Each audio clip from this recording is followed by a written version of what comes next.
Hello everyone, welcome to ISPC centre. This is Prashant Kumar. Friends, आज के इस वीडियो में मैं आप लोगों के साथ 70वीं बीपीएससी प्रीलिम्स के लिए बिहार की करेंट अफेयर से संबंधित एमसीक्यू को डिस्कस करूंगा। यह जो एमसीक्यू होगा वह विगत 1 वर्षों के दौरान बिहार में घटित होने वाली विभिन्न घटनाओं से संबंधित होगी। इसके अंतर्गत जिस बुक से मैं बिहार एमसीक्यू करेंट अफेयर को डिस्कस करूंगा उसमें लगभग 550 एमसीक्यू दिए गए हैं और डिफरेंट वीडियोज के माध्यम से मैं आप लोगों के साथ इसे डिस्कस करने की कोशिश करूंगा। तो आइए आज का डिस्कशन हम लोग प्रारंभ करते हैं।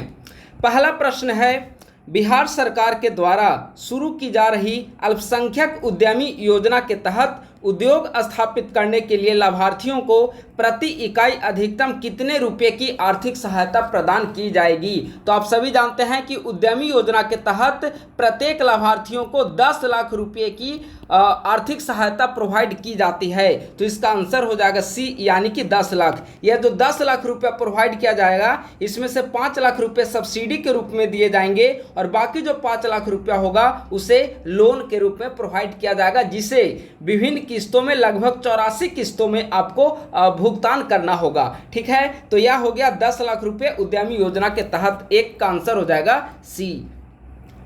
अगला प्रश्न है, बिहार के कितने कलाकारों को संगीत नाटक अकादमी अमृत अवार्ड से सम्मानित किया गया है। तो देखिए, संगीत नाटक अकादमी अमृत अवार्ड के तहत देश के टोटल 84 कलाकारों को सम्मानित किया गया, जिसमें से बिहार के 4 कलाकार शामिल हैं। ठीक है, इन 4 कलाकारों में एक है सुमन कुमार, दूसरा है गणेश प्रसाद सिन्हा, तीसरा है रघुवीर मलिक और चौथा है भरत सिंह भारती। ये 4 कलाकार बिहार से संबंधित है। पूरे देश से 84 कलाकारों को सम्मान दिया गया, जिनमें से बिहार के 4 कलाकार शामिल हैं, यानी कि 2 का करेक्ट आंसर हो जाएगा बी। यह जो संगीत नाटक अकादमी अमृत अवार्ड है, यह बेसिकली 75 वर्ष से अधिक उम्र के कलाकारों को प्रोवाइड किया जाता है। ठीक है, तो आप लोग इसे भी ध्यान रखेंगे। अगला प्रश्न है, तीसरा नंबर प्रश्न है, अस्पतालों में भर्ती बीमार नवजात बच्चों को मां का दूध उपलब्ध कराने के लिए बिहार के किन जिला अस्पतालों को चयन किया गया है, या किन जिला अस्पतालों को चयनित किया गया है। तो इसका आंसर हो जाएगा ए, यानी कि औरंगाबाद, कैमूर, खगड़िया और सीतामढ़ी। ये 4 डिस्ट्रिक्ट के अस्पताल शामिल हैं। राज्य के अस्पतालों में भर्ती नवजात बच्चों को मां का दूध उपलब्ध कराने के लिए स्वास्थ्य विभाग के द्वारा एक योजना प्रारंभ की गई है। इसके लिए राज्य के 4 जिला अस्पतालों औरंगाबाद, कैमूर, खगड़िया तथा सीतामढ़ी का चयन किया गया है। तो इसका आंसर हो जाएगा ए। अगला प्रश्न है, बिहार सरकार के द्वारा कितने जिलों के 61 प्रखंडों के विकास के लिए विशेष योजना बना रही है, या बिहार सरकार के द्वारा विशेष योजना बनाई जा रही है। तो इसका आंसर हो जाएगा सी, यानी कि 27 जिले के 61 प्रखंड शामिल हैं। यह जो बिहार सरकार के द्वारा इनके डेवलपमेंट के लिए, सामाजिक आर्थिक विकास के लिए, सर्वांगीण विकास के लिए जो प्रोग्राम बनाया जा रहा है वह केंद्र सरकार के आकांक्षी प्रखंड कार्यक्रम के तहत बनाया जा रहा है। तो 4 का करेक्ट आंसर हो जाएगा सी, यानी कि 27 जिलों के 61 प्रखंडों के लिए। अगला प्रश्न है, किसे हाल ही में बिहार राज्य मानवाधिकार आयोग का अध्यक्ष नियुक्त किया गया है। तो बिहार राज्य मानवाधिकार आयोग के नए अध्यक्ष अनंत मनोहर बदर को नियुक्त किया गया है। और अगर आप देखेंगे कि जिस कमेटी के द्वारा बिहार राज्य मानवाधिकार आयोग का गठन किया जाता है, उस कमेटी में मुख्यमंत्री शामिल होते हैं, विधान परिषद के सभापति शामिल होते हैं और विधानसभा के भी अध्यक्ष शामिल होते हैं और विपक्ष के नेता शामिल होते हैं। इन 4 व्यक्तियों के द्वारा मिलकर मानवाधिकार आयोग के अध्यक्ष का चयन किया जाता है। चूंकि यह पुराना अपडेट है, करंट है, इसीलिए उस समय तत्कालिक समय की आप स्थिति देखेंगे तो अलग थी। अभी वर्तमान समय में सरकार यहाँ पर चेंज हो चुकी है। ठीक है, उस समय महागठबंधन की सरकार थी और अभी एनडीए की सरकार है। लेकिन फिर भी यहाँ जानना जरूरी है, बिहार राज्य मानवाधिकार आयोग के अध्यक्ष अनंत मनोहर बदर। 5 का आंसर सी। छठा नंबर प्रश्न है, यह इकोनॉमिक सर्वे से पूछा गया प्रश्न है। घर तक पक्की नालियां योजना के अंतर्गत किस जिले को सर्वाधिक लाभ हुआ है। तो बिहार आर्थिक सर्वेक्षण 23-24 के अंतर्गत मुजफ्फरपुर में 87% परिवार घर तक पक्की नालियां योजना के अंतर्गत लाभान्वित हुए हैं। तो सबसे ज़्यादा जो लाभ हुआ है वह मुजफ्फरपुर जिले को हुआ है।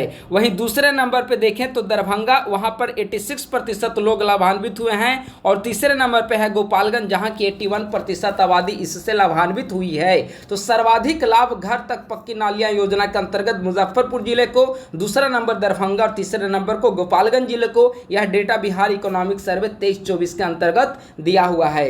अगला प्रश्न है, बिहार के किस शहर में लंदन, सिडनी और सिंगापुर की तर्ज पर ज्वाइंट व्हील यानी कि गोलाकार चक्र का निर्माण किया जा रहा है? तो इसका आंसर हो जाएगा बी, यानी कि पटना में। पटना में गंगा नदी के तट पर सभ्यता द्वार के पास, गांधी मैदान के एक छोर पर आप देखेंगे जो सभ्यता द्वार बना हुआ है, वहीं पर सभ्यता द्वार के पास लंदन, सिडनी और सिंगापुर की तर्ज पर एक ज्वाइंट व्हील का निर्माण किया जा रहा है और इस ज्वाइंट व्हील का नाम पटना आई दिया गया है। तो आप लोग याद रखेंगे पटना आई कहां पर स्थापित किया जा रहा है? पटना में सभ्यता द्वार के निकट। यह लंदन, सिडनी और सिंगापुर की तर्ज पर यहां ज्वाइंट व्हील का निर्माण किया जा रहा है।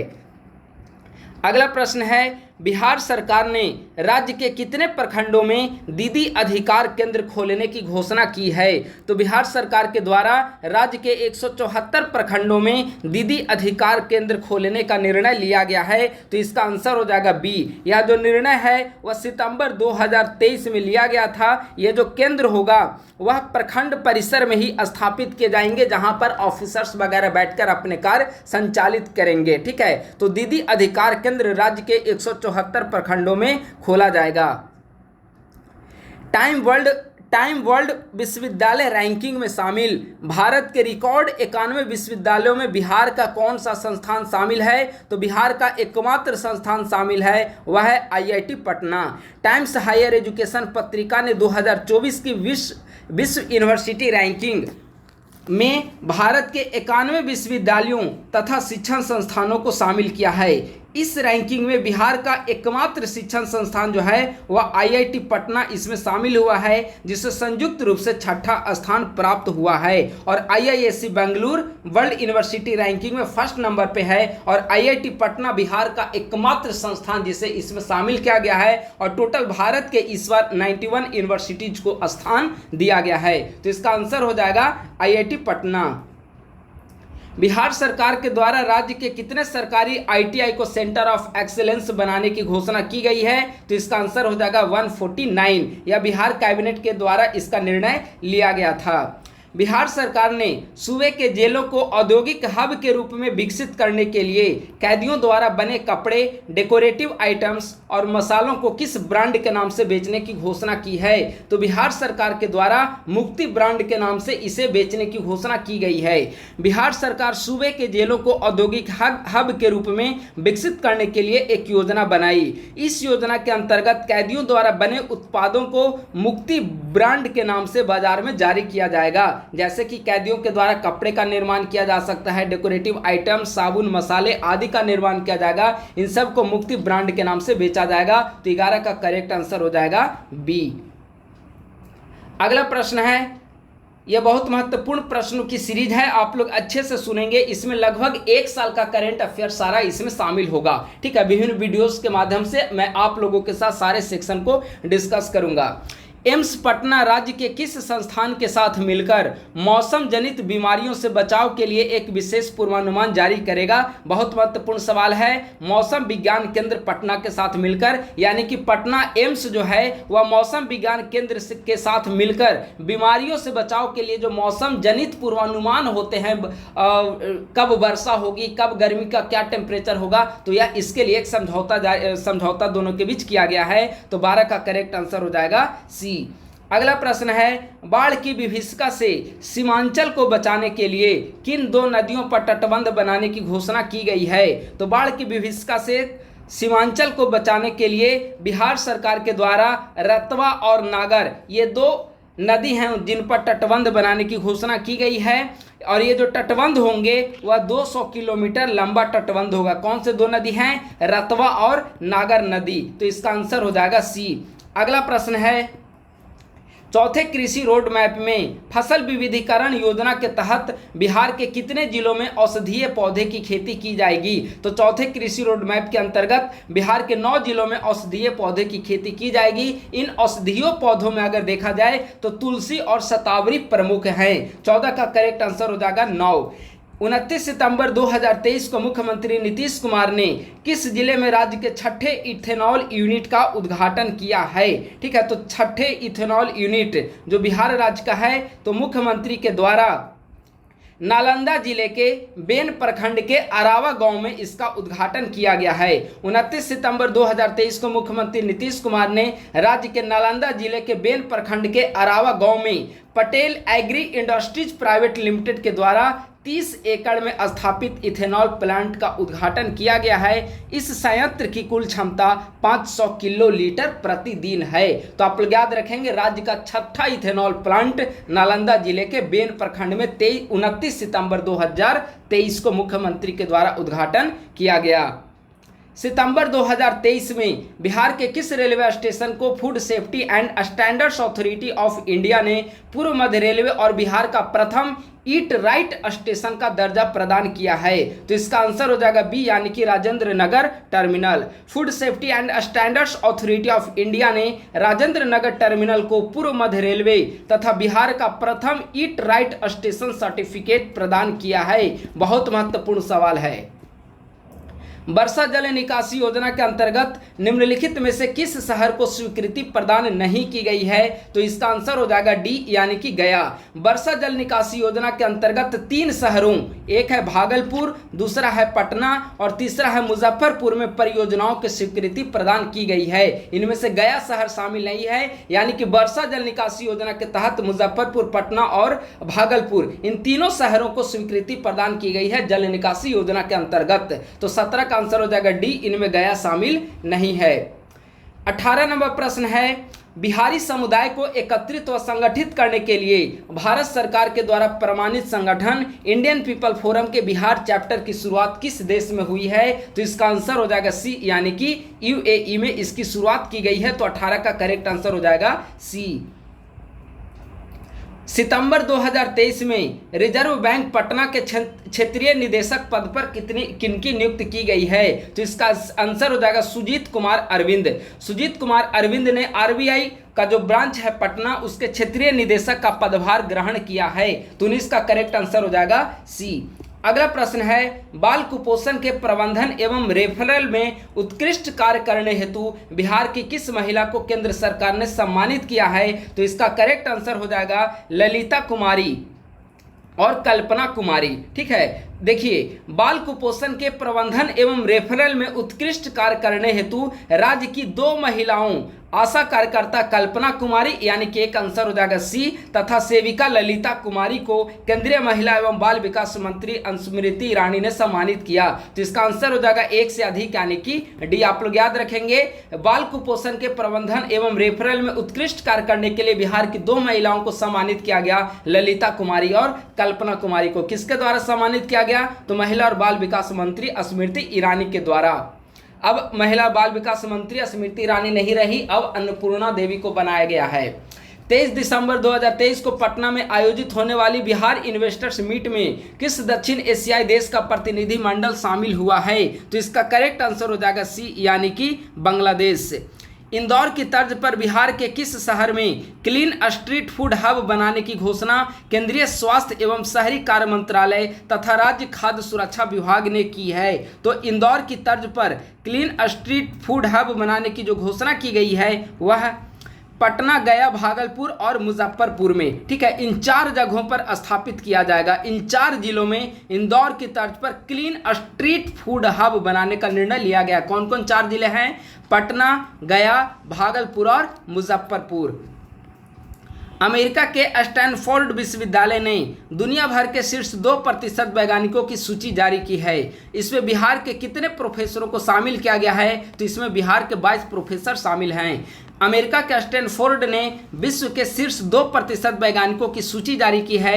बिहार के आईआईटी पटना और एनआईटी पटना के 22 प्राध्यापक एवं रिसर्च स्कॉलर इनमें शामिल हैं। आईआईटी पटना के 14 प्राध्यापक और एनआईटी पटना के 6 प्राध्यापक एवं 2 रिसर्च स्कॉलर इनमें शामिल हैं। तो टोटल 22 प्रोफेसरों को शामिल किया गया है।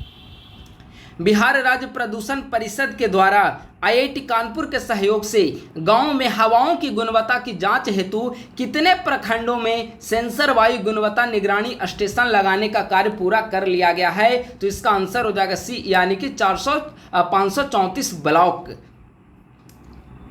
बिहार राज्य प्रदूषण परिषद के द्वारा आईआईटी कानपुर के सहयोग से गांव में हवाओं की गुणवत्ता जांच हेतु राज्य के 534 प्रखंड के 538 जगहों पर सेंसर वायु गुणवत्ता निगरानी स्टेशन लगाने का कार्य पूरा कर लिया गया है। यहाँ पे कितने प्रखंड पूछा गया था, इसीलिए 534 आंसर हो गया, अन्यथा अगर स्थान पूछता तो इसका आंसर 538 होता। आप लोग इसका ध्यान रखेंगे। अगला प्रश्न है, भारत के किस राज्य के द्वारा पठन अभियान की शुरुआत की जाने की घोषणा की गई है? तो पठन अभियान की शुरुआत बिहार सरकार के द्वारा शुरुआत की गई है। बिहार सरकार के द्वारा राज्य के सरकारी स्कूलों में पढ़ने वाले बच्चों को किताबें पढ़ने में महारत हासिल करने और शब्दों पर बेहतर पकड़ बनाने के लिए शिक्षा विभाग की ओर से विशेष पठन अभियान की शुरुआत किए जाने की घोषणा की गई है। तो इसका करेक्ट आंसर हो जाएगा 25 का बी। अगला प्रश्न है, बिहार के कितने जिलों में गेहूं दलहन तथा तिलहन के सीड हब का निर्माण किया जाएगा? तो इसका आंसर हो जाएगा सी, यानी कि 10 जिलों में। राज्य के 10 जिलों में सीड हब बनाए जाएंगे, जहां रबी के सीजन में गेहूं दलहन तथा तिलहन के बीज का उत्पादन किया जाएगा। पहले चरण में इन टोटल जिलों के 3125 एकड़ में प्रमाणित बीज उत्पादन के लिए खेती की जाएगी। तो टोटल 10 जिलों में सीड हब का निर्माण किया जाएगा। अगला है, बिहार इंडस्ट्रीज के आउटरीच कार्यक्रम। बिहार इंडस्ट्रीज के आउटरीच कार्यक्रम की शुरुआत किस जिले से हुई है? तो बिहार इंडस्ट्रीज एसोसिएशन की प्रशासनिक समिति की बैठक में विचार विमर्श के बाद यह फैसला हुआ है कि आउटरीच कार्यक्रम की शुरुआत बिहार के पूर्णिया जिले से की जाएगी। इसके अलावा डेस्टिनेशन बिहार एक्सपो 2024 का आयोजन पटना के गांधी मैदान में भी किया गया। तो बिहार इंडस्ट्रीज के आउटरीच कार्यक्रम की शुरुआत किस जिले से हुई? तो बिहार के पूर्णिया जिले से। बिहार में खादी महोत्सव 2023 का आयोजन कहां हुआ? तो खादी महोत्सव 2023 का आयोजन पटना में हुआ। निफ्ट के द्वारा पटना में खादी महोत्सव 2023 का आयोजन किया गया। अगला है, 41वें सॉफ्टबॉल जूनियर नेशनल चैंपियनशिप का आयोजन किस प्रदेश में हुआ है? सॉफ्टबॉल जूनियर नेशनल चैंपियनशिप का आयोजन कहां पर किया गया? तो पटना में पहली बार सॉफ्टबॉल जूनियर नेशनल चैंपियनशिप का आयोजन 21 से 25 फरवरी 2024 को किया गया है। ठीक है। अगला प्रश्न है, बेंगलुरु में आयोजित 62वीं राष्ट्रीय ओपन चैंपियनशिप के महिला वर्ग की 100 मीटर हर्डल स्पर्धा में बिहार की किस एथलीट ने द्वितीय स्थान प्राप्त किया है? तो इसका आंसर हो जाएगा सपना कुमारी। खेलों को प्रोत्साहित करने की राज्य सरकार की योजना का रिजल्ट आने लगा है। बेंगलुरु में आयोजित 62वीं राष्ट्रीय ओपन एथलेटिक्स चैंपियनशिप के महिला वर्ग की 100 मीटर हर्डल स्पर्धा में बिहार की बेटी सपना कुमारी ने रजत पदक जीता है और रजत पदक जीतकर द्वितीय स्थान पर कायम रही। तो 30 का करेक्ट आंसर हो जाएगा ए। अगला प्रश्न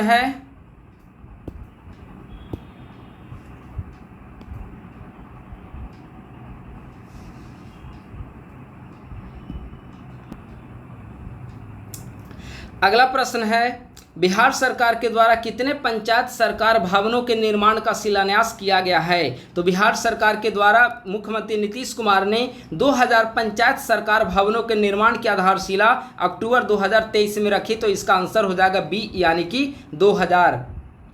अगला है, किस राज्य के संग्रहालय में पूर्वी क्षेत्र का पहला संरक्षण लैब का निर्माण किया जा रहा है। तो बिहार में देखा जाए तो पूर्वी क्षेत्र का पहला संरक्षण लैब का निर्माण किया जा रहा है। पटना संग्रहालय में कलाकृतियों को वैज्ञानिक रूप से संरक्षित करने हेतु प्रदेश ही नहीं बल्कि पूर्वी क्षेत्र का पहला संरक्षण लैब बनाने की घोषणा की गई है। यह लैब पटना संग्रहालय में स्थापित किया जाएगा। तो 32 का करेक्ट आंसर हो जाएगा ए। पढ़ता बिहार बढ़ता बिहार अभियान बिहार सरकार के द्वारा कितने कक्षा तक के बच्चों के लिए शुरू की गई है? कौन सा स्कीम? पढ़ता बिहार बढ़ता बिहार।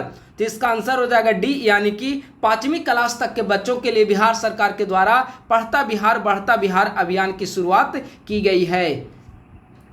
बिहार ने सब जूनियर बालक नेशनल फुटबॉल चैंपियनशिप टियर 2 का खिताब किस प्रदेश को हराकर जीता है? तो इसका आंसर हो जाएगा ए, यानी कि दिल्ली। यानी कि सब जूनियर बालक नेशनल फुटबॉल चैंपियनशिप टायर 2 में विजेता जो रहा है वह बिहार रहा है और उप विजेता जो रहा है वह दिल्ली रहा है। अगला है, देश में पहली बार मीठे बांस भारत के किस राज्य में उगाया गया है? तो इसका आंसर हो जाएगा बी। देखिए यह बहुत महत्वपूर्ण सवाल है, ठीक है। देश में पहली बार बिहार के भागलपुर जिले में स्थित प्लांट टिश्यू कल्चर लैब में मीठे बांस की खेती की शुरुआत की गई है। यह पूरा एक्सप्लेनेशन भी महत्वपूर्ण है। बिहार के भागलपुर में देश में पहली बार प्लांट टिश्यू कल्चर लैब में, या भागलपुर में लैब स्थित है प्लांट टिश्यू कल्चर लैब, यहाँ पर मीठे बांस की खेती की शुरुआत की गई है। तो 35 का करेक्ट आंसर हो जाएगा बी। अगला प्रश्न है, बिहार के मुख्यमंत्री नीतीश कुमार ने राज्य के किस जिले से रबी महाअभियान 2023 की शुरुआत की है? तो रबी महाअभियान 2023 की शुरुआत बिहार के माननीय मुख्यमंत्री नीतीश कुमार के द्वारा पटना जिले से की गई है। इसके माध्यम से रबी मौसम से संबंधित कृषि विभाग के द्वारा संचालित योजनाओं की जानकारी किसानों को प्रदान की जाएगी। बिहार सरकार ने राज्य में किस स्थान पर लेदर पार्क स्थापित करने की घोषणा की है? तो बिहार सरकार के द्वारा मुजफ्फरपुर जिले के महबल में लेदर पार्क स्थापित किए जाने की घोषणा की गई है। तो इसका आंसर हो जाएगा सी, यानी कि महबल में। या कौन सा डिस्ट्रिक्ट में है? अगर डिस्ट्रिक्ट पूछा जाए तो आप क्या जवाब देंगे? मुजफ्फरपुर जिले में। बिहार के किस जिले में कृत्रिम घास वाला हॉकी का मैदान का निर्माण किया जा रहा है, जो अपनी तरह का बिहार का पहला मैदान है? बिहार के किस जिले में कृत्रिम घास वाला हॉकी का मैदान का निर्माण किया जा रहा है? तो बिहार के पटना जिले के राजेंद्र नगर के फिजिकल एजुकेशन ट्रेनिंग कॉलेज में बिहार का पहला कृत्रिम घास यानी कि एस्ट्रोटर्फ हॉकी मैदान का निर्माण किया जा रहा है। बहुत महत्वपूर्ण है। कहाँ पर? पटना के राजेंद्र नगर के फिजिकल एजुकेशन ट्रेनिंग कॉलेज में बिहार का पहला कृत्रिम घास हॉकी मैदान का निर्माण किया जा रहा है। 38 का करेक्ट आंसर हो जाएगा ए, यानी कि पटना में। आईआईटी पटना ने किस देश के इंस्टीट्यूट के साथ अकादमिक सहयोग करने हेतु समझौता किया है? तो आईआईटी पटना के द्वारा फ्रांस के साथ अकादमिक सहयोग के लिए एक समझौता किया गया है। बेसिकली आप देखेंगे तो बिहार का आईआईटी पटना है और फ्रांस का institute national polytechnic D Toulouse ने अकादमिक सहयोग के लिए समझौता किया है। तो 39 का करेक्ट आंसर हो जाएगा सी। अक्टूबर 2023 में बिहार सरकार ने राज्य के किन जिलों में नए पावर सब स्टेशन बनाने की घोषणा की है? तो इसका करेक्ट आंसर हो जाएगा ए, यानी कि वैशाली, बेगूसराय और बिहार शरीफ में। तो इसका आंसर हो जाएगा ए।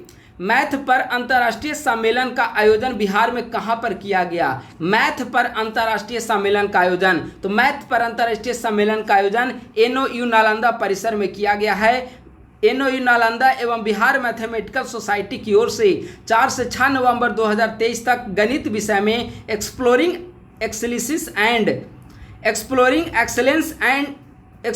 एक्सेलेंस इन मैथमेटिकल साइंस विषय पर अंतर्राष्ट्रीय कॉन्फ्रेंस का आयोजन NOU नालंदा परिसर में संपन्न हुआ। तो इसे आप लोग याद रखेंगे।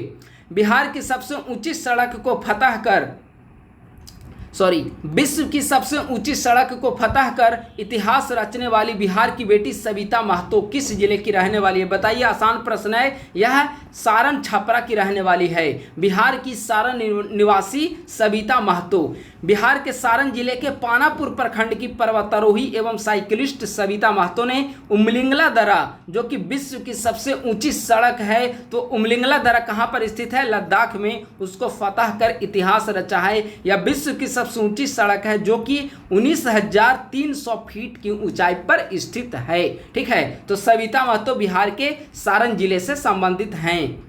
नेशनल ओपन एथलेटिक्स में बिहार के किस खिलाड़ी ने 1500 मीटर दौड़ में रजत पदक जीता है? किस खेल में? नेशनल ओपन एथलेटिक्स में। तो बिहार के आरा निवासी शशि भूषण सिंह ने नेशनल ओपन एथलेटिक्स में 1500 मीटर दौड़ में उत्कृष्ट प्रदर्शन करते हुए रजत पदक जीता है।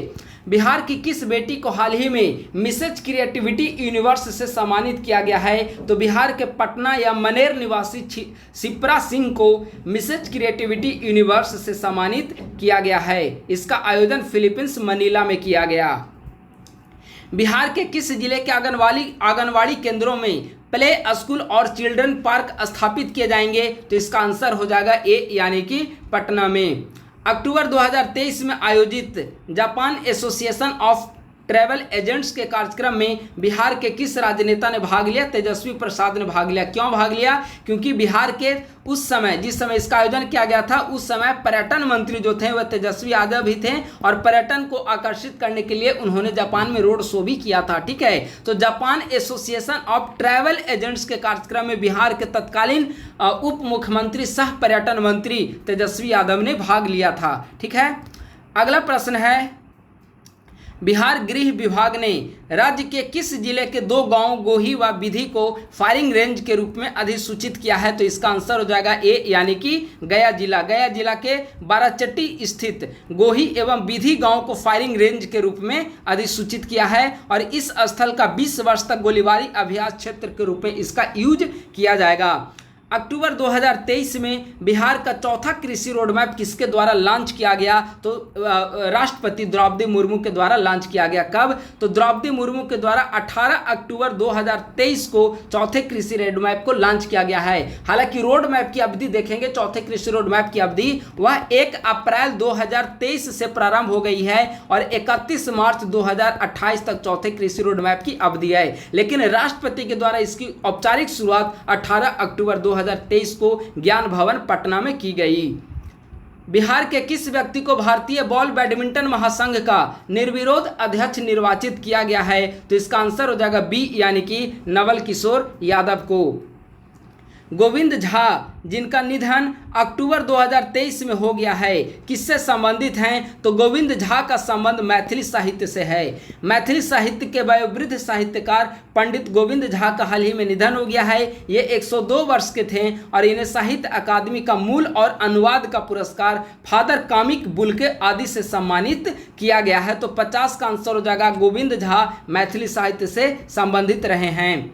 चीन के हवांगझो में आयोजित एशियन गेम्स में बिहार के कितने खिलाड़ियों ने भाग लिया है? आप सभी जानते हैं कि एशियन गेम्स का आयोजन कहां पर किया गया? चीन के हवांगझो में। तो इसमें बिहार के कितने खिलाड़ियों ने भाग लिया? तो बिहार के 3 खिलाड़ियों ने भाग लिया। पटना की श्वेता शाही, ये रग्बी 7 में, तलवारबाजी में छपरा के आकाश और पारा एथलेटिक्स में शैलेश कुमार, इन 3 खिलाड़ियों ने चीन के हवांगझो में आयोजित एशियन गेम्स में भाग लिया। कौन कौन 3 खिलाड़ी? रग्बी में पटना की श्वेता शाही, तलवारबाजी में छपरा के आकाश और पारा एथलेटिक्स यानी कि हाई जंप में शैलेश कुमार। ये 3 खिलाड़ी, आप लोग इनका नाम याद रखेंगे। 28 अक्टूबर से लेकर 9 नवंबर 2023 तक गोवा में आयोजित नेशनल गेम्स में बिहार का प्रतिनिधित्व किस खिलाड़ी ने किया? तो गोवा में आयोजित नेशनल गेम्स में बिहार का प्रतिनिधित्व चंदन यादव के द्वारा किया गया है। तो इसका करेक्ट आंसर हो जाएगा बी। बेसिकली आप देखेंगे तो जो नेशनल गेम्स का आयोजन किया गया है गोवा में, उसमें बिहार के 4 तीरंदाजों का चयन किया गया था। उनमें पटना के चंदन यादव, सारण के निर्भय, गया के जयप्रकाश और कैमूर के शिवम गुप्ता शामिल थे। ठीक है, तो आप लोग इसे भी याद रखेंगे। बिहार आर्थिक सर्वेक्षण 23-24 के अनुसार ईख यानी कि गन्ने के उत्पादन में 22-23 में कौन सा जिला प्रथम स्थान है? तो बिहार, कुल मिलाकर कहने का तात्पर्य है कि आर्थिक सर्वेक्षण के नवीनतम डेटा के अनुसार बिहार का कौन सा जिला गन्ना उत्पादन में नंबर 1 है? तो बिहार का पश्चिम चंपारण जिला गन्ना उत्पादन में नंबर 1 है। इसका उत्पादन 13,680 0.57 हजार टन था। ठीक है, तो पहले नंबर पे है पश्चिम चंपारण, दूसरे नंबर पे है पूर्वी चंपारण, तीसरे नंबर पे गन्ना उत्पादन में है गोपालगंज और चौथे नंबर पे गन्ना उत्पादन में है समस्तीपुर। तो आप लोग याद रखेंगे बिहार इकोनॉमिक सर्वे का यह डेटा है। बिहार में सबसे ज्यादा समय तक मुख्यमंत्री कौन रहे हैं? तो आप सभी जानते हैं बिहार में सबसे ज्यादा समय तक मुख्यमंत्री बनने का रिकॉर्ड नीतीश कुमार ने बना लिया है। इसके पूर्व में यह रिकॉर्ड जो था वह श्री कृष्ण सिंह के नाम पर था, लेकिन श्री कृष्ण सिंह के रिकॉर्ड को बिहार के वर्तमान मुख्यमंत्री नीतीश कुमार ने तोड़ दिया है और हाल ही में जनवरी में संभवतः 28 जनवरी को बिहार के 9वीं बार मुख्यमंत्री के रूप में शपथ लिए हैं। ठीक है, तो 54 का करेक्ट आंसर हो जाएगा डी। किसे हाल ही में बिहार विश्वविद्यालय सेवा आयोग का अध्यक्ष मनोनीत किया गया है? तो बिहार विश्वविद्यालय सेवा आयोग का अध्यक्ष डॉक्टर गिरीश चौधरी को बनाया गया है। बिहार सरकार के द्वारा कहां पर राज्य के लोगों की सुविधा हेतु बिहार भवन बनाने की घोषणा की गई है? तो उड़ीसा के पुरी और मुंबई, इन दो जगहों पर बिहार भवन बनाने की घोषणा की गई है। बिहार सरकार ने बिहार के लोगों की सुविधा हेतु मुंबई के चर्चगेट इलाका और उड़ीसा के जगन्नाथपुरी में बिहार भवन की तर्ज पर बिहार भवनों का निर्माण किए जाने की घोषणा की गई है। इसका निर्माण राज्य सरकार के द्वारा अपने खर्च पर की जाएगी। डॉक्टर अच्युत शंकर, जिन्हें स्टैनफोर्ड विश्वविद्यालय के शीर्ष वैज्ञानिकों की श्रेणी में शामिल किया गया है, बिहार के किस जिले के रहने वाले हैं? तो डॉक्टर अच्युत शंकर जिनको स्टैनफोर्ड विश्वविद्यालय के टॉप साइंटिस्ट की श्रेणी में जिन्हें शामिल किया गया है, वे गया जिला के निवासी हैं। तो 57 का करेक्ट आंसर हो जाएगा डी।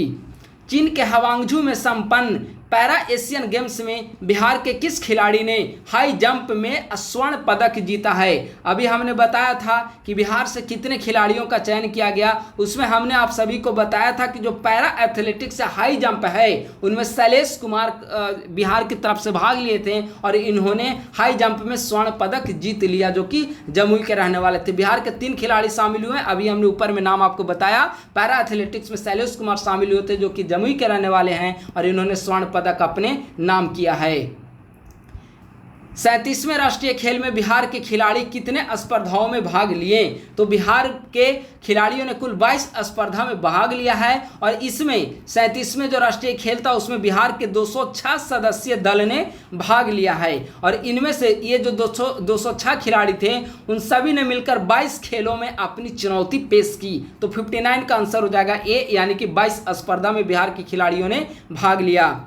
मुख्यमंत्री नीतीश कुमार ने 26 अक्टूबर 2023 को सहरसा जिले के सतरकटैया प्रखंड के पंचगछिया गांव में किसकी आदमकद प्रतिमा का अनावरण किया? तो इसका करेक्ट आंसर हो जाएगा डी, यानी कि राम बहादुर सिंह। यह एक स्वतंत्रता सेनानी थे। अमेरिका से बिहार में प्रवेश करने वाली पहली आईटी कंपनी कौन बनी? बहुत महत्वपूर्ण सवाल है। अमेरिका से बिहार में आने वाली पहली आईटी कंपनी जो है वह टाइगर एनालिटिक्स है।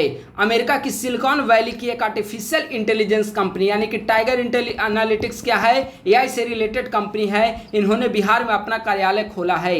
इस कंपनी का नाम टाइगर एनालिटिक्स है और यह अमेरिका से बिहार में प्रवेश पाने वाली अब पहली आईटी कंपनी बनी और इसका दफ्तर बिहार में कहाँ पर खोला गया? तो पटना में इसका दफ्तर खोला गया। 61 का करेक्ट आंसर हो जाएगा बी। बहुत महत्वपूर्ण करेंट अफेयर। भारत के किस राज्य की पंचायतों में गुड्डा गुड्डी बोर्ड लगाने की घोषणा की गई है? तो इसका आंसर हो जाएगा ए, यानी कि बिहार। राज्य के महिला और विकास मंत्रालय ने सूबे की पंचायतों में गुड्डे गुड्डी बोर्ड लगाने का निर्देश दिया है। इस बोर्ड पर जन्म लेने वाली लड़कियों और लड़कों की संख्या को दर्ज किया जाएगा जो पंचायत के सार्वजनिक स्थानों पर स्थापित किया जाएगा। पैरा एशियन गेम्स 2023 में बैडमिंटन में स्वर्ण पदक जीतने वाले खिलाड़ी प्रमोद भगत बिहार के किस जिले के रहने वाले हैं? तो प्रमोद भगत जिन्होंने बैडमिंटन में स्वर्ण पदक जीता पैरा एशियन गेम्स 2023 में, बिहार के वैशाली जिले के रहने वाले हैं। बिहार मूल की किस बेटी को अमेरिका के लाइफ टाइम प्रेसिडेंट अवार्ड से सम्मानित किया गया है? तो बिहार के त्रिशा झा को अमेरिका के लाइफ टाइम प्रेसिडेंट अवार्ड से सम्मानित किया गया है। क्यों? तो 4000 से अधिक घंटों तक सामाजिक कार्य करने के कारण इन्हें अमेरिका के सर्वोच्च नागरिक सम्मानों में से एक लाइफ टाइम प्रेसिडेंट अवार्ड से सम्मानित किया गया है। त्रिशा झा जो हैं वह बिहार के भागलपुर के निवासी हैं। तो 64 का करेक्ट आंसर हो जाएगा बी। उद्यान निदेशालय बिहार सरकार के द्वारा मखाना विकास योजना में शामिल राज्य के 10 जिलों में से कितने जिलों में मखाना बीज उत्पादन करने का निर्णय लिया गया है? इसका आंसर हो जाएगा ए, यानी कि 10 जिले। 10 जिलों में से 4 जिले मधेपुरा, पूर्णिया, किशनगंज और दरभंगा में मखाना विकास योजना में इसके तहत शामिल किया गया है। ठीक है, तो एक बार फिर से एक्सप्लेनेशन सुन लें। बिहार उद्यान निदेशालय ने मखाना विकास योजना में शामिल टोटल 10 जिलों में से 4 जिले मधेपुरा, पूर्णिया, किशनगंज और दरभंगा में किसानों के जरिए उन्नत प्रजाति के सबौर मखाना और स्वर्ण वैदेही मखाना बीज उत्पादन करने का निर्णय लिया है। तो टोटल 10 में से 4 जिलों में यह निर्णय लिया गया है। बिहार सरकार के द्वारा राज्य के कितने मेडिकल कॉलेज अस्पतालों को विकसित कर सभी में 2500 बेड करने का घोषणा किया गया है? तो इसका आंसर हो जाएगा बी, यानी कि 5। यूपी और बिहार में आवागमन हेतु सुगम मार्ग बनाने के लिए किस नदी पर बंदरगाह बनाने की घोषणा की गई है? तो गंडक नदी पर। यूपी और बिहार में आवागमन हेतु सुगम बनाने के लिए केंद्र सरकार ने गंडक नदी पर बंदरगाह बनाने की घोषणा की है। अगला है एक भारत श्रेष्ठ भारत का तीसरा चरण जो 15 नवंबर 2023 को शुरू हुआ में बिहार को किस राज्य से जोड़ा गया था? तो इसका आंसर हो जाएगा सी, यानी कि गुजरात राज्य। एक भारत श्रेष्ठ भारत का तीसरा चरण जो 15 नवंबर 2023 को शुरू हुआ, इसके तहत 10 राज्यों के छात्रों को अन्य 10 राज्यों में जाकर शिक्षा, भाषा, खान पान, कला और संस्कृति से रूबरू कराया गया। तो इसमें बिहार को गुजरात से कनेक्ट किया गया था, यानी कि बिहार के बच्चे गुजरात और गुजरात के बच्चे बिहार आकर एक दूसरे की संस्कृति को जानने समझने का प्रयास किए। युवाओं को रोजगार दिलाने में बिहार का कौन सा जिला अव्वल है? तो इसका आंसर हो जाएगा सी, यानी कि भागलपुर जिला। पटना मैराथन जिसका आयोजन 29 अक्टूबर 2023 को किया गया का विषय वस्तु क्या था? तो पटना मैराथन जिसका आयोजन 29 अक्टूबर 2023 को किया गया, इसका जो थीम था वह नशा मुक्त बिहार इसका महत्वपूर्ण थीम था। इसमें 1000 से ज़्यादा लोगों ने भाग लिया था। 70 का करेक्ट आंसर हो जाएगा सी। गोवा में आयोजित 37वें राष्ट्रीय खेल परिसर में राष्ट्रीय खेल में बिहार के शशि भूषण सिंह ने 1500 मीटर दौड़ में रजत पदक जीता है। अब बताना है कि ये बिहार के किस जिले के निवासी हैं? तो इसका आंसर हो जाएगा सी, यानी कि ये आरा के निवासी हैं। बिहार विश्व बॉल बैडमिंटन का निदेशक किसे नियुक्त किया गया है? तो पवन कुमार केजरीवाल को बिहार बॉल बैडमिंटन संघ का निदेशक मनोनीत किया गया। ठीक है, बिहार बॉल बैडमिंटन का निदेशक पवन कुमार केजरीवाल। 72 का आंसर हो जाएगा बी। उत्तर बिहार का सबसे बड़ा कौशल प्रशिक्षण केंद्र बेला औद्योगिक क्षेत्र में खोला जा रहा है। यह राज्य के किस जिले में स्थित है? तो इसका आंसर हो जाएगा बी, यानी कि मुजफ्फरपुर। तो उत्तर बिहार का सबसे बड़ा कौशल प्रशिक्षण केंद्र है बेला औद्योगिक केंद्र। कहां पर? मुजफ्फरपुर में। तो इसका करेक्ट आंसर क्या हो जाएगा? बी। बिहार में कितने हेल्थ एंड वेलनेस सेंटर खोलने की घोषणा की गई है? तो बिहार में 1293 नए हेल्थ एंड वेलनेस सेंटर खोला जाएगा। तो 74 का करेक्ट आंसर हो जाएगा डी। स्टेट एजुकेशन अचीवमेंट सर्वे में बिहार के कितने स्कूलों का चयन किया गया है? तो इसका आंसर हो जाएगा 27,001। स्टेट एजुकेशन अचीवमेंट सर्वे में राज्य के 81,300,000 विद्यार्थी शामिल हुए। इस सर्वे ने राज्य के 27,001 स्कूलों का चयन किया गया था। सरदार पटेल की जयंती के अवसर पर बिहार के मुख्यमंत्री नीतीश कुमार ने राज्य के किस जिले में उनकी आदमकद प्रतिमा का अनावरण किया? तो इसका आंसर हो जाएगा ए, यानी कि नालंदा में। सरदार पटेल की जयंती के अवसर पर मुख्यमंत्री नीतीश कुमार ने नालंदा जिले के हिलसा में स्थित सरदार पटेल कॉलेज परिसर में सरदार पटेल की आदमकद प्रतिमा का अनावरण किया है। तो 76 का करेक्ट आंसर हो जाएगा ए। फोर्ब्स के द्वारा जारी भारत के 100 डिजिटल स्टार्स की लिस्ट में बिहार का कौन व्यक्ति शामिल है? 100 डिजिटल स्टार्स की सूची में बिहार के अभिनव रंजन झा को शामिल किया गया है। सीतामढ़ी के निवासी अभिनव रंजन झा का नाम फोर्ब्स की भारत के 100 डिजिटल स्टार्स की लिस्ट में किया गया है। वह इस सूची में बिहार में एकमात्र उम्मीदवार हैं जिन्हें 57वां स्थान प्राप्त हुआ है। मैथिली, हिंदी व संस्कृत के मूर्धन्य साहित्यकार देवकांत झा का हाल ही में निधन हो गया है। देवकांत झा बिहार के किस जिले के निवासी थे? तो इसका करेक्ट आंसर हो जाएगा ये बिहार के मधुबनी जिले के निवासी थे। वे साहित्य अकादमी नई दिल्ली के सदस्य, अखिल भारतीय वेद परिषद और अखिल भारतीय हिंदी परिषद के आजीवन सदस्य भी थे। ठीक है। गोवा में संपन्न हुए 37वें नेशनल गेम्स 2023 में पटना के खिलाड़ी विवेक प्रकाश ने किस खेल में कांस्य पदक जीता है? तो इसका करेक्ट आंसर हो जाएगा बी, यानी कि ताइक्वांडो में। गोवा में संपन्न हुए 37वें नेशनल गेम्स में बिहार के पटना निवासी विवेक प्रकाश ने ताइक्वांडो में कांस्य पदक जीता है। वहीं बुसू में गोपालगंज के आशीष कुमार और मुजफ्फरपुर की ईसा मिश्रा ने भी कांस्य पदक जीता है। ठीक है, तो यह अब काफ़ी महत्वपूर्ण है। बिहार सरकार के द्वारा कितने किसानों को 4 वर्ष में सिंचाई के लिए मुफ्त बिजली कनेक्शन दिया जाएगा? तो इसका करेक्ट आंसर हो जाएगा डी, यानी कि 4,79,000 किसानों को। मुख्यमंत्री कृषि संवर्धन योजना के दूसरे चरण में इच्छुक किसानों को चतुर्थ कृषि रोड मैप के अंतर्गत सिंचाई के लिए फ्री बिजली कनेक्शन प्रोवाइड किया जाएगा और इस योजना के तहत अगले 4 वर्षों में 4.79 लाख किसानों को मुफ्त बिजली कनेक्शन प्रोवाइड किया जाएगा। किस योजना के तहत? चतुर्थ कृषि रोड मैप के तहत। पटना के गांधी मैदान में 1 दिसंबर से 12 दिसंबर 2023 तक आयोजित पुस्तक मेले की थीम क्या थी? तो इसका थीम था स्त्री नेतृत्व। ठीक है, पटना के गांधी मैदान में 1 से 12 दिसंबर 2023 तक पुस्तक मेले का आयोजन किया गया। सेंटर फॉर रीडरशिप डेवलपमेंट की ओर से आयोजित 27वें पुस्तक मेले का थीम स्त्री नेतृत्व रखा गया था। बहुत महत्वपूर्ण सवाल है। इसमें आप देखेंगे कि कई सारे सवाल जो है बहुत महत्वपूर्ण सवाल है और पूछे जाने की प्रबल संभावना है। ठीक है, तो आप लोग अच्छे तरीके से वीडियो को देखेंगे और रेस्ट जो भी बचेगा उससे मैं विभिन्न वीडियोस के माध्यम से आप लोगों के साथ डिस्कस कर दूंगा। राष्ट्रपति के द्वारा किस क्षेत्र में बेहतर प्रदर्शन करने के कारण बिहार को पुरस्कृत किया गया है? तो बिहार को खाद्य प्रसंस्करण क्षेत्र में बेहतर प्रदर्शन के लिए पुरस्कार प्रदान किया गया है और यह पुरस्कार राष्ट्रपति महोदय ने 5 नवंबर 2023 को सम्मानित किया। तो इसका करेक्ट आंसर क्या हो जाएगा? खाद्य प्रसंस्करण क्षेत्र।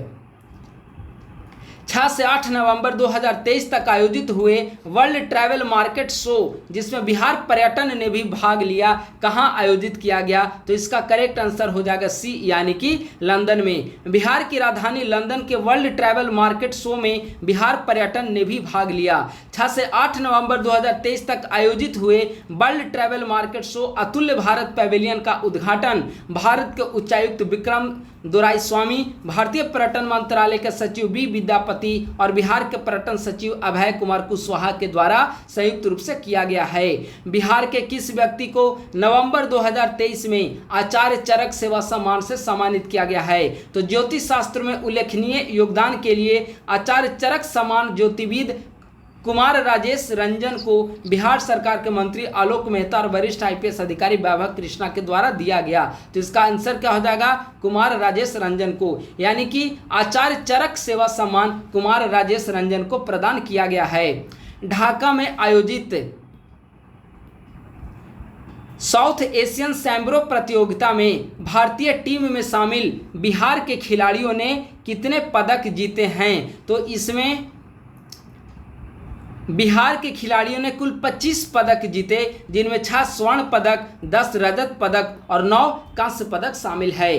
पटना हाईकोर्ट का रजिस्ट्रार जनरल किसे नियुक्त किया गया है? तो मनोज कुमार सिन्हा पटना हाईकोर्ट के नए रजिस्ट्रार जनरल बने हैं। तमिलनाडु के कोयम्बटूर में आयोजित 38वीं राष्ट्रीय जूनियर एथलेटिक चैंपियनशिप में बिहार की दुर्गा सिंह ने अंडर 18 वर्ग में 1500 मीटर दौड़ में स्वर्ण पदक जीता है। दुर्गा सिंह राज्य के किस जिले के निवासी हैं? तो तमिलनाडु के कोयम्बटूर में आयोजित 38वीं राष्ट्रीय जूनियर एथलेटिक चैंपियनशिप के अंडर 18 वर्ग में बिहार के गोपालगंज की दुर्गा सिंह ने स्वर्ण पदक जीता। तो दुर्गा सिंह बिहार के किस जिले के निवासी हैं? तो गोपालगंज की निवासी हैं, यानी कि इसका करेक्ट आंसर हो जाएगा बी। बिहार जातीय आर्थिक सामाजिक सर्वे के अनुसार बिहार में कितने प्रतिशत परिवार जो हैं वे गरीब हैं? तो बिहार जातीय आर्थिक सामाजिक सर्वे जिसका रिपोर्ट कब जारी हुआ? 2 अक्टूबर 2023 को इसका रिपोर्ट सार्वजनिक किया गया। इस रिपोर्ट के अनुसार राज्य में 2,78,68,930 परिवार में से 34.13% यानी कि 94,42,786 परिवार गरीब हैं जिनकी प्रति माह कुल आयु 6,000 रुपये या उससे कम है। तो 88 का करेक्ट आंसर हो जाएगा सी। बिहार के गोपाल जी को केला पर शोध के लिए बायोपिक बनाने की घोषणा बॉलीवुड के एक बड़े निर्देशक ने की है। गोपाल जी बिहार के किस जिले के निवासी हैं? तो इसका करेक्ट आंसर हो जाएगा बी यानी कि भागलपुर जिले के निवासी हैं। बिहार के पद्मगिरी बिलोचन ने फिलीपींस के मनीला में आयोजित एशियाई मास्टर्स एथलेटिक्स डिस्कस थ्रो में स्वर्ण पदक जीता है। वे बिहार राज्य के किस जिले के निवासी हैं? तो ये बिहार के सिवान जिले के निवासी हैं। फिलीपींस के मनीला में आयोजित 22वीं एशियाई मास्टर्स एथलेटिक्स चैंपियनशिप के 35+ आयु वर्ग के डिस्कस थ्रो में बिहार के सिवान जिले के निवासी परमगिरी बिलोचन ने स्वर्ण पदक जीता है। तो इसका करेक्ट आंसर हो जाएगा ये सिवान जिले के रहने वाले हैं। आयकर विभाग ने देश भर में 25 स्थानों पर टैक्स हब नाम से 24 से 26 नवंबर 2023 को कार्यक्रम आयोजित किया। इसके लिए बिहार के किस शहर का चयन किया गया था? तो इसके लिए बिहार के भागलपुर जिले का चयन किया गया। 91 का करेक्ट आंसर हो जाएगा सी।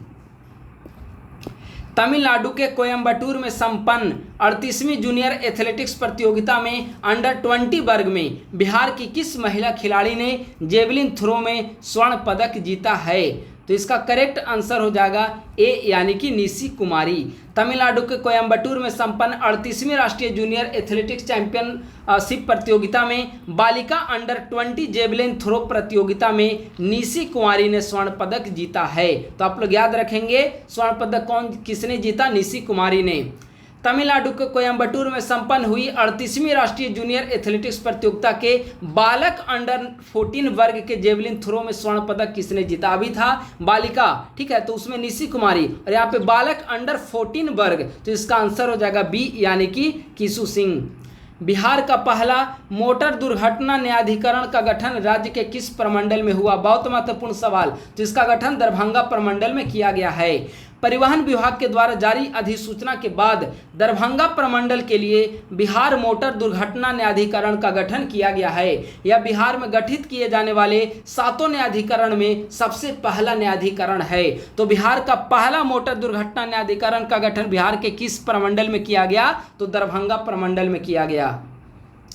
बिहार के किस युवा लेखक को मैथिली साहित्य के लिए साहित्य अकादमी बाल पुरस्कार से सम्मानित किया गया है? तो इसका आंसर हो जाएगा बी यानी कि अक्षय आनंद सन्नी को, उनके बाल कविता संग्रह ओल कतरा झोल कतरा के लिए। तमिलनाडु के कोयम्बटूर में संपन्न 38वीं राष्ट्रीय जूनियर एथलेटिक्स प्रतियोगिता में अंडर 16 जेवलिन थ्रो में वीरेंद्र यादव ने स्वर्ण पदक जीता है। वीरेंद्र यादव बिहार के किस जिले के निवासी हैं? तो आप क्या आंसर बताएंगे? ये बिहार के जमुई जिले के निवासी हैं। नवंबर 2023 में अमिताभ बच्चन ने बिहार राज्य की किस सामाजिक संस्था को अन्नदान किया है? तो इसका आंसर हो जाएगा रोटी बैंक। महानायक अमिताभ बच्चन ने राज्य के छपरा जिले के रोटी बैंक को 1800 किलो आटा, चावल और 1800 लीटर घी दान देने की घोषणा की है। तो बिहार राज्य की किस सामाजिक संस्था को अन्नदान किया है अमिताभ बच्चन ने? तो आप क्या बताएंगे? रोटी बैंक। जीविका परियोजना के तहत राज्य के 32 जिलों के कितने प्रखंडों में संचालित सामुदायिक पुस्तकालय सह कैरियर विकास केंद्र में ज्ञान दीपोत्सव 2.0 मनाया गया है? तो इसका आंसर हो जाएगा ए यानी कि 100 प्रखंडों में। दीपावली 2023 के अवसर पर जीविका परियोजना के तहत बिहार के 32 जिलों के 100 प्रखंडों में संचालित सामुदायिक पुस्तकालय सह कैरियर विकास केंद्र में ज्ञान दीपोत्सव 2.0 मनाया गया। तो आप लोग यह भी याद रखेंगे कि सामुदायिक पुस्तकालय सह कैरियर विकास कहाँ पर चलाया जा रहा है? तो बिहार के 32 जिलों के 100 प्रखंडों में चलाया जा रहा है। ठीक है। आगामी लोकसभा चुनाव 2024 के मद्देनजर बिहार के किस रेल मार्ग पर निर्वाचन आयोग रेल मंत्रालय के साथ मिलकर मतदाता जागरूकता संदेश प्रसारित व प्रचारित करेगा? तो इसका क्या आंसर हो जाएगा? डी यानी कि राज्य के सभी रेल मार्गों पर रेल बिहार सरकार और इलेक्शन कमीशन इन दोनों के सहयोग से सहमति से राज्य के जितने भी रेल मार्ग हैं उन सभी पर इलेक्शन से रिलेटेड प्रचार प्रसार किया जाएगा। इसके लिए रेल मंत्रालय और निर्वाचन आयोग के बीच कॉन्ट्रैक्ट किया गया है। अगला और आज का लास्ट सवाल हम लोग देखेंगे, बिहार के किस पैरा बैडमिंटन खिलाड़ी ने जापान के टोक्यो में संपन्न हुलिक देहात्सु जापान पैरा बैडमिंटन अंतर्राष्ट्रीय टूर्नामेंट के SL 3 एकल वर्ग में स्वर्ण पदक जीता? तो इसका आंसर हो जाएगा बी, यानी कि स्वर्ण प्रमोद भगत। और अभी हमने ऊपर बताया था प्रमोद भगत बिहार के किस जिले के निवासी हैं? तो वैशाली जिले के निवासी हैं। ठीक है, तो पैरा एशियाई खेलों के स्वर्ण पदक विजेता बिहार के प्रमोद भगत ने टोक्यो में हाल ही में संपन्न हुलिक देहात्सु जापान पैरा बैडमिंटन अंतर्राष्ट्रीय टूर्नामेंट के SL 3 एकल वर्ग में स्वर्ण पदक जीता है। उन्होंने हमवतन मनोज सरकार को हराया है। तो 100 का करेक्ट आंसर हो जाएगा बी, यानी कि प्रमोद भगत। तो दोस्तों बस आज के वीडियो में इतना ही। बाकी 101 नंबर से जो करेंट अफेयर MCQ होगा बिहार का, वह नेक्स्ट वीडियोस में आप लोगों के साथ डिस्कस कर दिया जाएगा। अगर हमारे यूट्यूब चैनल पर आप लोग नए हैं तो हमारे यूट्यूब चैनल को सब्सक्राइब कर लीजिए और हमारे टेलीग्राम ग्रुप @ISPC सेंटर को आप लोग ज्वाइन कर लें। यहाँ पर BPSC की तैयारी से संबंधित आपको मटेरियल निःशुल्क प्रोवाइड किया जाता है और आप सभी को फ्री गाइडलाइन भी प्रोवाइड किए जाते हैं। जो यहाँ पर वीडियो डिस्कस किया जा रहा है वे सभी BPSC प्रीलिम्स और मुख्य परीक्षा के लिए किसी न किसी संदर्भ में आप सभी के लिए महत्वपूर्ण है। और आज का जो वीडियो था specially Bihar current affair MCQ, वह काफी अधिक महत्वपूर्ण है। इसे आप लोग अच्छे तरीके से कंप्लीट करेंगे। तो बस आज के वीडियो में इतना ही। नए वीडियो के साथ शीघ्र उपस्थित होऊंगा। धन्यवाद। Thank you so much.